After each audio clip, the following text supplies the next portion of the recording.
إني عبد الله قال إني عبد الله آتاني الكتاب وجعلني نبيا وجعلني مباركا أينما كنت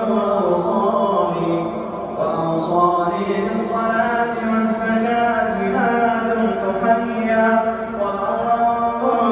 بوالدتي ولم يجعلني جبارا